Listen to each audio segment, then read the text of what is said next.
നമസ്കാരം. പണത്തിന്റെയും അധികാരത്തിന്റെയും അഹങ്കാരം തലയ്ക്കു പിടിച്ച് ആരോടും എന്തും എങ്ങനെയും ചെയ്തു കൂട്ടാം എന്ന് കരുതിയ ട്രംപിന് സ്വന്തം മണ്ണിൽ നിന്ന് തന്നെ തിരിച്ചടി കിട്ടിത്തുടങ്ങി. ഒരിക്കലും ട്രംപിനെ പോലൊരു ഭരണാധികാരിയെ അമേരിക്കയിൽ വാഴിക്കാത്ത വിധം പൊതുജനവും നീതിപീഠവും ഒക്കെ ട്രംപിനെതിരെ തിരിഞ്ഞു കഴിഞ്ഞു. ലോസ് ആഞ്ചലസിൽ നാഷണൽ ഗാർഡിനെ വിന്യസിക്കാനുള്ള US പ്രസിഡന്റ് ഡൊണാൾഡ് ട്രംപിന്റെ നീക്കം തടഞ്ഞ് കോടതി രംഗത്ത് വന്നു കഴിഞ്ഞു. നാഷണൽ ഗാർഡിനെ സംസ്ഥാന ഗവർണറുടെ നിയന്ത്രണത്തിലേക്ക് തിരികെ മാറ്റാനും ഫെഡറൽ ജഡ്ജി ഉത്തരവിട്ടു. കുടിയേറ്റ അധികാരികൾക്കെതിരായ സമീപകാല പ്രതിഷേധങ്ങൾ കലാപത്തിന് തുല്യമാണെന്ന് കണക്കാക്കി സംസ്ഥാന നാഷണൽ ഗാർഡ് യൂണിറ്റുകളുടെ ഫെഡറൽ നിയന്ത്രണം ഏറ്റെടുത്ത് ലോസ് ആഞ്ചലസിൽ വിന്യസിക്കാനുള്ള ട്രംപിന്റെ നീക്കമാണ് ജില്ലാ ജഡ്ജി ചാൾസ് ബ്രയർ തടഞ്ഞത്. ഇതേക്കുറിച്ച് പ്രതികരിക്കാൻ വൈറ്റ് ഹൌസ് തയ്യാറായിട്ടില്ല. ലോസ് ആഞ്ചലസിൽ നാഷണൽ ഗാർഡ്സിനെ വിന്യസിക്കാൻ ട്രംപ് ശ്രമിച്ച തീരുമാനം കോടതി തടഞ്ഞത് ഒരു സാധാരണ നിയമ നടപടിയെന്ന് വിലയിരുത്താൻ കഴിയില്ല. അത് ജനാധിപത്യത്തെ സംരക്ഷിച്ച ഒരു മുന്നറിയിപ്പാണ്.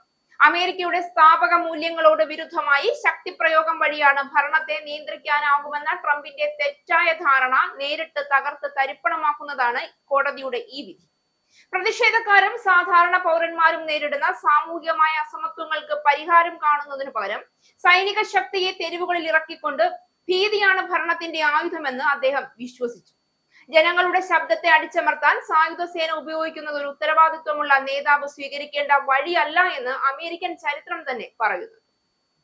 അതിനെയാണ് ട്രംപ് നിരാകരിച്ചത്. ഭരണഘടന നൽകിയ സ്വാതന്ത്ര്യങ്ങളും പൗരാവകാശങ്ങളും പൂർണ്ണമായി അവഗണിച്ചുകൊണ്ട് സ്വന്തമായ രാഷ്ട്രീയ അജണ്ട മുന്നോട്ട് കൊണ്ടുപോകാൻ ശക്തിപ്രയോഗം ഉപയോഗിക്കാമെന്ന് അദ്ദേഹം കരുതിയതാണ് ഏറ്റവും അപകടകരമായത്. ഈ സമീപനം ഒരു സർക്കാർ പോലും ജനങ്ങളെ കേൾക്കാതെ ഭീഷണിപ്പെടുത്തി നിയന്ത്രിക്കാൻ ശ്രമിക്കുന്ന ഒരു ഏകാധിപത്യ മനോഭാവത്തിന്റെ പ്രതീകമാണ്. ഈ പശ്ചാത്തലത്തിലാണ് കോടതി ട്രംപിന്റെ ഉത്തരവ് തടഞ്ഞത്. അത് നിയമത്തിന്റെ വിജയം മാത്രമല്ല, സ്വാതന്ത്ര്യത്തിന്റെയും ജനാധിപത്യത്തിന്റെയും ആത്മാവിനെ സംരക്ഷിച്ച ചരിത്രപരമായ ഒരു പ്രതിരോധവും കൂടിയാണ്. ട്രംപിന്റെ ഭരണകാലം ജനാധിപത്യത്തിന്റെ അടിസ്ഥാന മൂല്യങ്ങളെ നിരന്തരം വെല്ലുവിളിച്ചതായി അമേരിക്കയും ലോകവും സാക്ഷിയായി പറയുമ്പോൾ ഈ തീരുമാനം അമേരിക്ക ഒരു വലിയ തെറ്റിൽ നിന്ന് തിരിച്ചു വിളിച്ച പ്രവൃത്തിയായി മാറും. അമേരിക്ക ഇനി ട്രംപിന്റെ ഭീതിയും ഭീഷണിയും നിറഞ്ഞ ഭരണരീതിക്ക് വഴങ്ങുന്നില്ല എന്ന ഒരു വലിയ രാഷ്ട്രീയ സന്ദേശമാണ് ലോസ് ആഞ്ചലസിലെ നാഷണൽ ഗാർഡ്സിന്റെ വിന്യാസം തടഞ്ഞ കോടതി നടപടിയിലൂടെ നേടിക്കുന്നത്. ഒരു രാഷ്ട്രത്തിന്റെ സുരക്ഷയും നിയമങ്ങളും സംരക്ഷിക്കാൻ നേതൃത്വം ആവശ്യമാണ്. പക്ഷേ ട്രംപ് അതിനെ സ്വാർത്ഥ രാഷ്ട്രീയത്തിന് വേണ്ടി ഉപയോഗിക്കാനുള്ള ശ്രമത്തിലായിരുന്നു. ജനങ്ങളുടെ പ്രതിഷേധങ്ങളുടെ ഭീഷണിയായി ചിത്രീകരിച്ച് ജനാധിപത്യത്തിൽ സ്വാഭാവികമായി അനുവദിക്കപ്പെട്ട പൊതുവ്യവസ്ഥകളും വ്യത്യസ്ത അഭിപ്രായങ്ങളും അടിച്ചമർത്താൻ ശ്രമിച്ചതാണ് അദ്ദേഹത്തിന്റെ ഭരണത്തിന്റെ ഏറ്റവും വലിയ പരാജയം. കോടതി നടപടിയെ തടഞ്ഞതിലൂടെ നിയമം ജനങ്ങളെ സംരക്ഷിക്കാനാണ് നിലനിൽക്കുന്നതെന്നും ഒരു നേതാവിന്റെ സ്വേച്ഛാശക്തിയുടെ അടിമയല്ല എന്നും ശക്തമായി തെളിയിച്ചു. ഇത് ട്രംപിന്റെ ഭരണരീതിക്ക് നേരെയുണ്ടായ ഏറ്റവും കനത്ത തിരിച്ചടിയാണ്. കാരണം ഇത് ജനാധിപത്യം ഒരാളുടെ കയ്യിലുള്ള കളിപ്പാട്ടമല്ല എന്ന കാര്യമാണ് ഓർമ്മപ്പെടുത്തിയത്.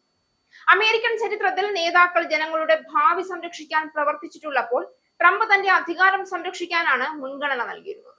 ഇതാണ് അദ്ദേഹത്തെ ഒരു നല്ല നേതാവായി കാണാൻ പോലും കഴിയാത്തതിന്റെ കാരണമായി. ഈ കോടതി ഇടപെടൽ അമേരിക്കയെ വീണ്ടും ജനാധിപത്യത്തിന്റെ പാതയിലേക്ക് തിരികെ നയിച്ച ഒരു ശക്തമായ നീക്കമാണ് എന്ന് പറയേണ്ടി വരും.